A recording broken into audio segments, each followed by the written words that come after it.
Yo, what is up, guys? Back here with another video. So today in this video, what I wanted to do was actually play some games with terrestrialization. So if you guys don't know, there is a showdown server that is kind of allowing people to mess around with the assumed league Pokédex, as I have talked about in previous videos, and also mess around with terrestrialization, which I think is incredibly interesting.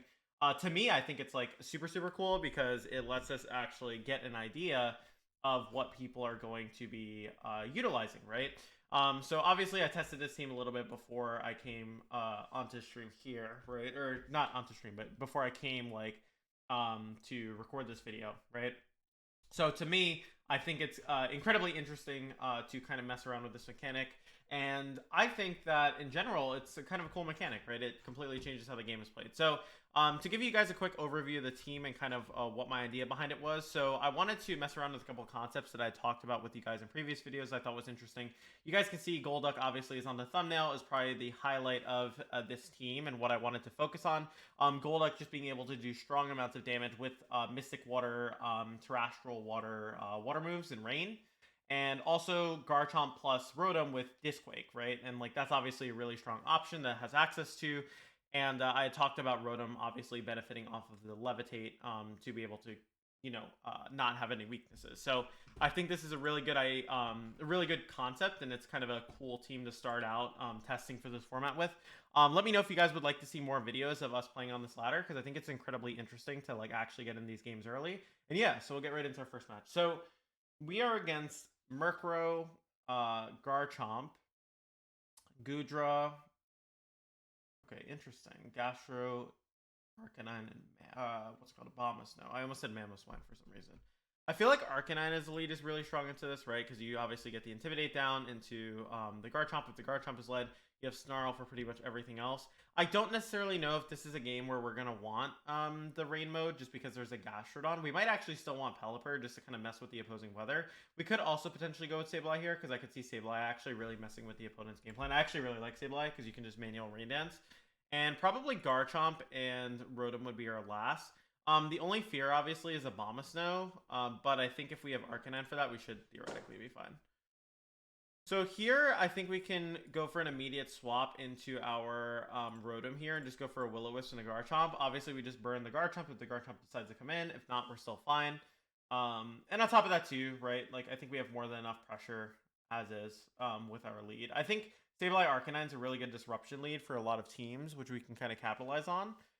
And that also makes it really difficult for the opponents to kind of react to us efficiently. Boom. Okay, we go get a Wisp off. That's huge.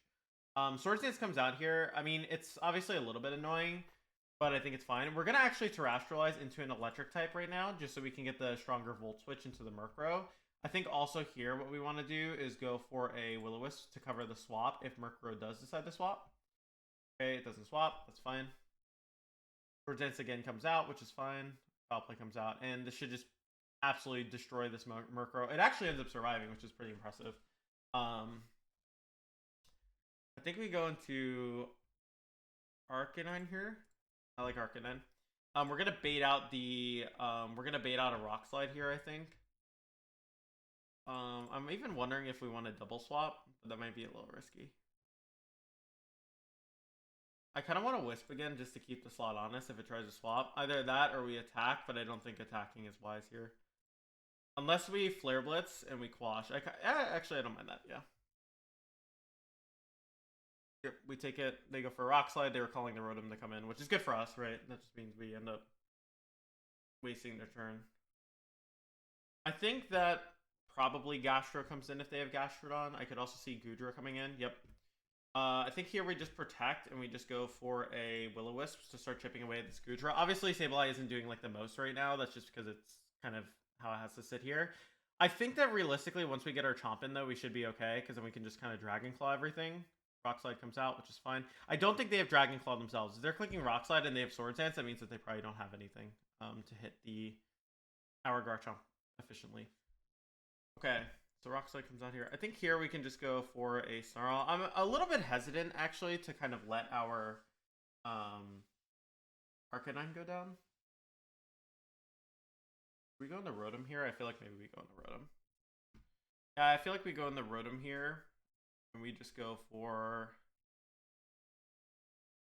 feel like there's actually not much for the Sableye to do here. I wonder if Sableye wants an attacking move here over Rain Dance. Probably does want an attacking move, to be honest. Foul Play would be really good here. I think we're going to just Wisp. Like, it doesn't matter, right? Okay. Rock Slide comes out. That's fine. Sableye lives, which is nice. Okay. So now we get a free swap into our Chomp, which is what we were waiting for. I think at this point, right, we can just click Volt Switch and we can just click Dragon Claw into Goodra. That just ensures that like we always get damage on that slot. I'm assuming that the Garchomp actually isn't really running anything to hit us substantially. So I feel like we can just kind of get away with the Dragon Claw into Goodra here. Actually, maybe Leaf Storm's better. But we might miss the KO in the Goodra. Yeah, I think we actually Dragon Claw here because we don't want to miss the KO. Okay, we have to not get flinch here. That would be very bad. Okay, good. We just bring in Arcanine here. We get Intimidate down, which is really good for us. If Abomasnow comes in, it's a little bit awkward. If Gastro comes in, I think we're fine. Yeah, it's Gastro. Okay, so I think at this point, it's just literally about keeping our Rotom safe. So yeah, we just protect here, and then we set up the pin where we just go for a Dragon Claw in the Garchomp and a Leaf Storm in the Gastro, and they lose. They go for Rock Slide, it's fine. We actually live, which is nice. We get a Snarl off too, I think. Nice. Yep, I think we just Snarl again, Dragon Claw, and then we set up for a Leaf Storm with our Rotom in the back. I think the only way we can lose here is if it outspeeds us and gets a double flinch, but besides that, I think we're okay. Because we're just trying to give ourselves the best odds to like win this end game. But yeah, okay, cool. Dragon Claw goes off. And at this point, our Rotom should just clean up versus the Gastro. He was Rocky Helmet, which is actually really interesting. We took so much damage for that. But we do get a Snarl off. Even if Garchomp goes down, we're still fine. Rotom comes in. Perfect.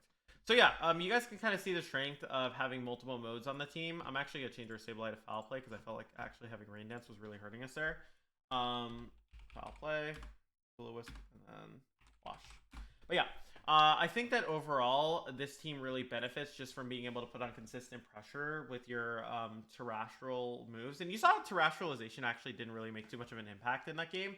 So sometimes I think this mechanic is really strong, and other times I think it's just like, you're playing normal Pokemon anyways. Changing into crazy types doesn't necessarily always benefit you, right? I think the impact on the game is like way more minimal than like Dynamax. That being said, obviously, I'm sure the more I play, like the better opinion I'll have on it, or like better impression I'll have. But yeah, I think it's this team. So Rotom Wash is obviously really annoying for us. I think we probably want to go with Golduck Pelipper, have Garchomp and Rotom in the back. I don't think we want Arcanine here. Arcanine seems really pressured. Amoonguss could be annoying, but I think if we leverage our Golduck and our Pelipper well enough into the rest of the team, like it shouldn't be too impactful to where we're not able to do anything, right? So I think realistically, like this should be a good opportunity for us to kind of leverage the rain mode. If they leave Thundurus, we do have to be a little bit concerned and not necessarily just give them free turns to do whatever they want. But for the most part, I feel like this should be overall fine for us. Kind of curious what they're going to do here. I'm actually going to turn on timer. Also, too, I mean, let me know what you guys think about this team and like what other teams or Pokemon you'd like me to mess around with. Like, I'm definitely interested in like playing a bit more, especially with this mechanic early. It's just really cool. I think it's like a really, really interesting mechanic. I'm going to go for a Tailwind and Protect here. I know it's kind of risky because if my Pelipper gets doubled, I don't get Tailwind up. But I also have a feeling that they're just not going to target into my Pelipper. They're going to try and get rid of the Golduck with like a Thunder Wave Draco Meteor. So going for a Tailwind here seems safe. I could double Protect to scout their intentions, but I think that that's a little bit too passive of a turn where I'm wasting a turn of rain. Whereas, like, if I take this risk and it pays off, I'm putting myself in a really good position. If I don't get the Tailwind off, right, kind of annoying, but it should still be doable, I think, for us. Let's see. Going to be... All right. Okay, Shadow Ball goes into Golduck, which is good. They go for a Volt Switch. That's obviously a lot of chunk damage on our Pelipper. The fact that the Hydreigon used Shadow Ball tells us that it's a Zoroark. But yeah. Okay, here. I feel like this is like an easy Hydro Pump. An easy Hydro Pump. Into both. Because you just get rid of the Zoroark, right? If the Zoroark's there. You can even actually Muddy Water and Hurricane would probably be best. So just get rid of stuff. Our Chomp in the back's probably gonna be the most important thing for us. Actually, no, probably Rotom be the most important thing for us. Muddy Water comes out, it's fine. If we get an accuracy drop, that'd be nice. Okay, Hurricane comes out. Thunderbolt comes out. That takes out our Golduck. Here we just bring in Rotom-Mow. So what we're going to do here is go for a Leaf Storm, and we're actually going to go for a Terastral Water from Pelipper. That's just going to let us actually get the damage boost we need to take out the Hydreigon.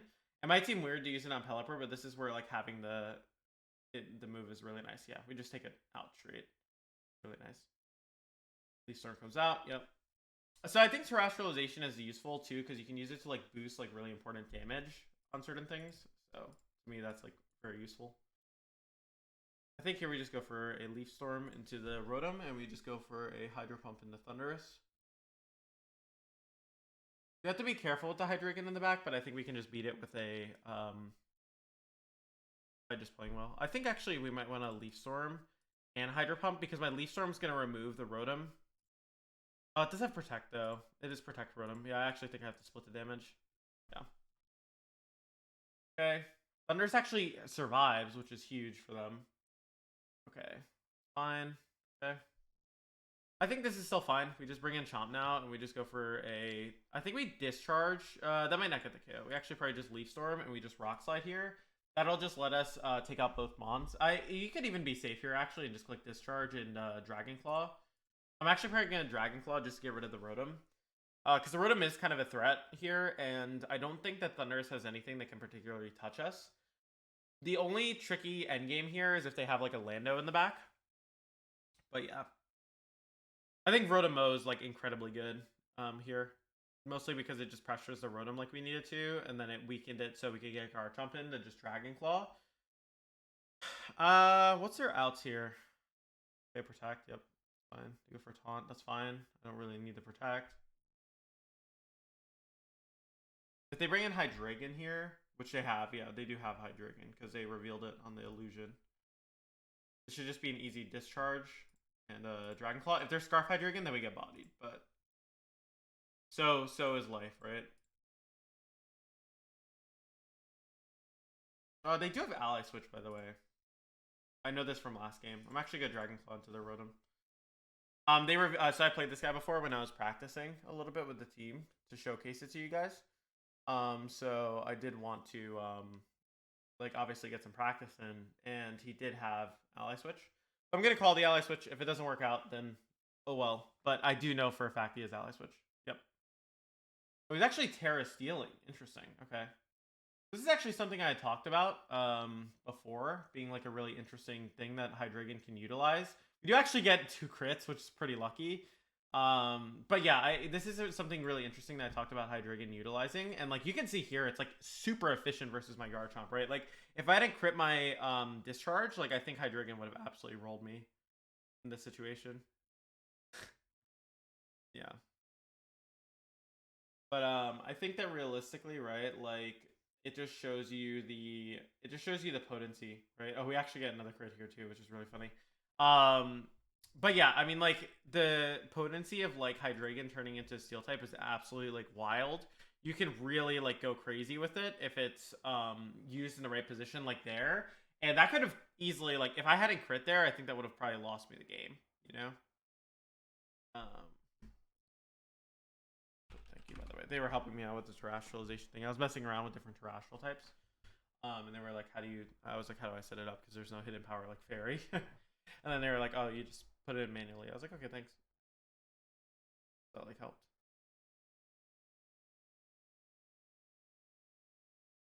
Alright, so we're playing versus a Gengar, Tyranitar, Dragonite, Charizard. Oh, this is an interesting team. I feel like it's kind of doubling down on the offensive Mons a little too much, but we'll see. I feel like here, besides Tyranitar, like we have really good weather control. I feel like this is like a Golduck Garchomp with Arcanine and Pelipper kind of angle. So they lead Tyranitar here, which is fine. I think here we just go for an Ice Beam and we swap in Pelipper. That just lets us like get the Dragonite immediately with damage. And I doubt Tyranitar stays in here. I think Tyranitar is too at risk to want to stand. We could also just Dragon Claw Muddy Water. But I don't think Dragon Claw is going to pick up the Dragonite. And I also kind of just want to get rid of the Dragonite early because that makes our Chomp like way more potent. It's actually multi-skill. Outrage comes out here into Pelipper. Earthquake comes out here. That's like fine, actually. I'm not really too worried about that. I think here this is just a free like Hydro Pump and a free Ice Beam. Yep. And we just take out Tyranitar here. Yeah. I think them having Outrage too like really hurt them. If they Dragon Clawed, maybe it would have been good. But I actually think here is a good opportunity to just click Terrestrialize Muddy Water. No, actually, we probably want to save our Terrestrialization for our Garchomp. I think we Muddy Water Tailwind here. If we get taken out, it's fine. But it does let us break the Sash on both pawns. Okay, he Terrestrializes into Ghost type. It's cute. I think that's Choice Band. Yeah, that's definitely Choice Band. Alright, he goes for a Dazzling Gleam. He has really strong damage here, but I think we can just... Okay, so we have two options here, right? I think we double attack, and like if we get a single attack off out of both of these, I think we just win. So I think here we actually just go for... I could also Snarl here and like protect. That's probably actually the safest bet. Yeah, okay. Because I figured, okay, actually Shadow Ball ended up going into Arcanine. It's just Arcanine's a beast and just took it. But yeah, that could have been bad. I think we just here Terrestrialize into Ground type so we don't take super effective damage and just go for a Dragon Claw and take it out. Yeah, Arcanine's crazy. What was that turn? Yeah, this is insane. Wow. The fact that it took that is just incredibly impressive, to be honest. But yeah, that's why I run Calm Arcanine, I guess. I guess it wasn't banned Dragapult because it probably would have done more. Maybe not. Maybe I'm overestimating Dragapult a little bit. But yeah, we were able to get like a good chunk of work done with the Rain mode. So you can kind of see like where Rain is strong anyways. Because even if I'm not using Terrestrialization on it, it's putting a bunch of pressure on the opponents and getting a bunch of damage done, right? Which is like really nice. So I think here, like the main takeaway as well from like the from the games is that Garchomp is a main like threat in this format from what I can understand. Like it seems really strong. It seems like it could put on a bunch of pressure. I'm actually really excited to play versus this team because this team actually looks pretty well made. I think we can definitely leverage Rain into a team like this. Garchomp is really good into a team like this as well in the back, I think. And I'd probably say you want Arcanine as your last, only because having Intimidate for the Landorus is really nice, and also having Arcanine to swap in for Ice Beam is nice. So.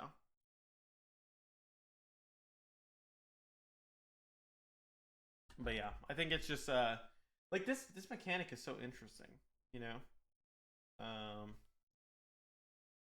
All right, I think here we can actually just Terrestrialize, go for a Muddy Water, and just click Hurricane here into Greninja. Muddy Water should just absolutely destroy this Greninja. Even though it like has the water typing, I think it just absolutely gets like steamrolled by Muddy Water. Okay.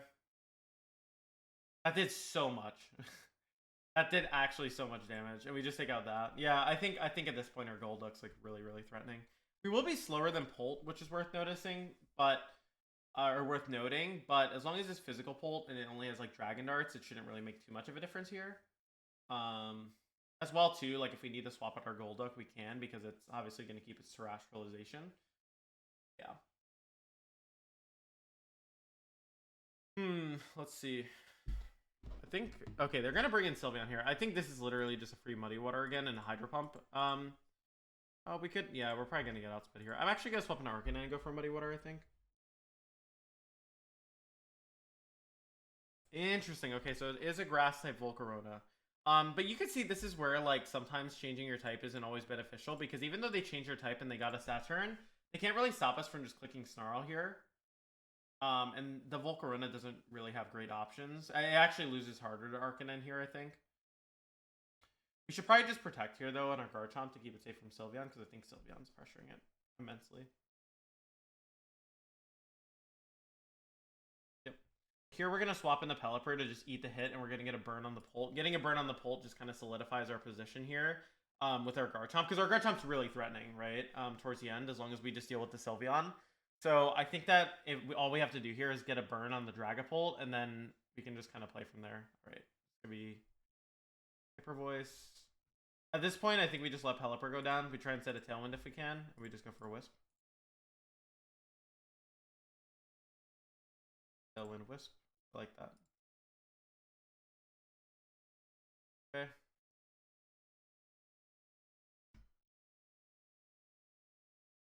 get a burn. That's perfect. Okay. So here, I kind of see them going for like a Hyper Voice Dragon Dart. So I think that we just go for a... I think here, actually, we can just go for a Protect Flare Blitz into Sylveon, chunk it down, and then just go for an Earthquake and take it out. I don't think it's worth actually just letting our Garchomp Raw take the damage right now, because we do need to make sure Sylveon's in a range where Earthquake picks it up. And then we can finish the game off with the Garchomp. I don't think Volcarona, even with the Grass type, can beat us. Maybe it can, and I'm like underestimating it, but we'll see. Okay. The big thing here is, will we be able to live the Dragon Darts? I think we will, because it's burned. If we live, it's very playable for us. If we don't, it's pretty bad. They might just click Hyper Voice here, but I think they should be clicking Helping Hand Darts, probably. Oh, they don't. Interesting. Okay. I think we have to go for Rock Slide Flinch on Volcarona. Yeah, maybe Volcarona changing into Grass type will win them the game, actually, because it's still Grass type. We have to Rock Slide Flinch into Dragon Claw, I think. So yeah, you can see some really interesting use of like defensive terrestrialization here, right? From the Volcarona, and like see how strong that is. Okay, we do get the flinch. I don't know if Dragon Claw picks up though, because it does seem like a pretty bulky Volcarona. Yeah, it actually ends up living. But yeah, you can see like them changing into the Grass type was really good for them there, right? And that's that's some really interesting like stuff that we've seen, right? Like where you can pretty much flip a matchup on its head because you have a certain like Grass type terrestrialization. That's like really interesting, right? It really changes the dynamic of the game. So hopefully you guys enjoyed this video. I thought it was really cool to actually get some experience playing with terrestrialization, especially with this team. This team, as all teams, I mean, obviously you can just see here, but like I post every team early on Patreon. So like, since this is the first video, I don't have this on Patreon yet, but basically from now on, like every video that you're going to see of us playing in this like early format, all the teams will be on Patreon ahead of time, right? So yeah, make sure to let me know what you guys thought about this video, and make sure to let me know what teams you'd like me to kind of mess around with next. Once again, as always, guys, I appreciate it. You know, you guys supporting the content, everything, and I'll see you guys next video. Peace.